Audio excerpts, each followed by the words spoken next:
l'amertume du camp. Salut tout le monde, Patrick Savard. On est en train de préparer une canne pour faire la pêche à la traîne avec de la ligne tressée. Fait qu'on va faire le montage à partir de zéro pour ceux qui sont intéressés. Donc, on va y aller d'un émerillon pour commencer. Et on n'oublie pas que le seul nœud qui tient au bout de la ligne tressée, on parle pas de monofilament mais de ligne tressée, c'est le nœud palomar, communément appelé en joke chez nous, le nœud de la paloma. Fait qu'on peut chanter la petite chanson en même temps. Fait que là ici je vais vous épargner ça parce que ça va briser le micro de ma caméra. Donc émerillon avec le yé qui est ici, que je vais rapprocher du fil. J'ai pincé mon fil en double. Et pour être à l'aise, je me suis donné 6 pouces de fil. Excusez, je vais fonctionner en système impérial. Donc, on passe le fil en double dans l'émerillon. On tient les deux fils ensemble. On va aller faire juste un nœud plat, rien de plus, rien de moins ici. Puis là, ce fil-là est extrêmement glissant, donc vous allez me voir me reprendre 4 fois. Attendez un petit peu, j'y arrive. La loupe qui est ici, on va passer notre émerillon dedans. Donc, je répète le nom, là, le nœud palomar, pour ceux qui voudront vérifier des vidéos spécifiquement sur le nœud palomar sur Internet. Donc là, je me retrouve avec un émerillon déjà attaché. Tout à l'heure, je vais faire la coupe du surplus de mon fil. Je vais laisser un demi-pouce ici. Donc, je vais couper le surplus tantôt.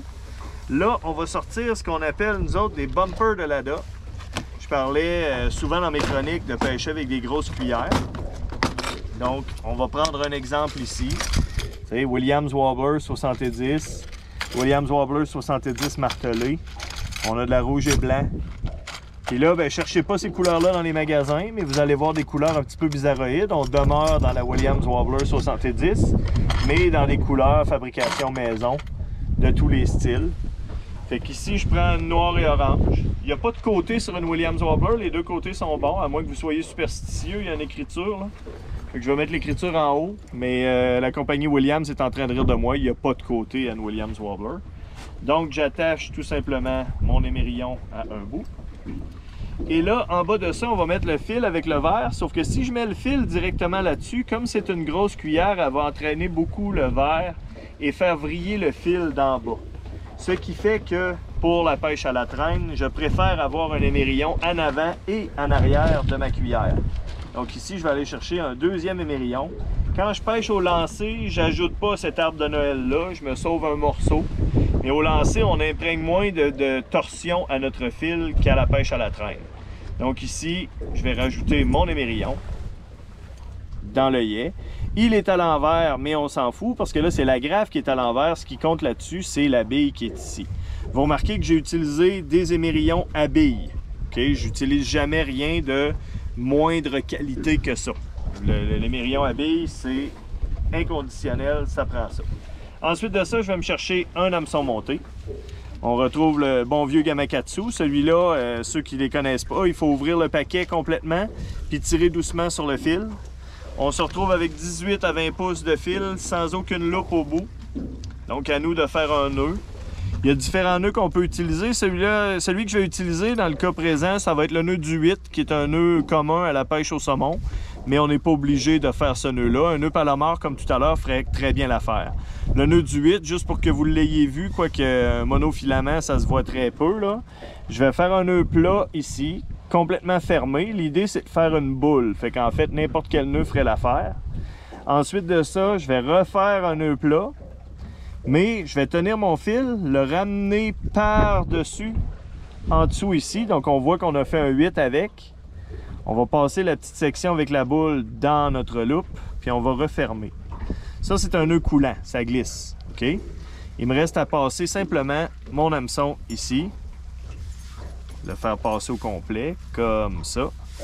Puis je vais tenir mon nœud pour qu'il glisse. Il va aller couler directement jusqu'à l'anneau fendu. Donc, ça me donne mon montage de base qui est ma cuillère qui me part de la canne avec ma ligne tressée. Émerillon, cuillère, émerillon, monofilament et verre. La longueur du mono derrière la cuillère, ça va en fonction du niveau métabolique de la truite. Plus elle est lente à réagir, plus on veut le rallonger. Puis ça, quand est-ce qu'on sait qu'elle est lente à réagir?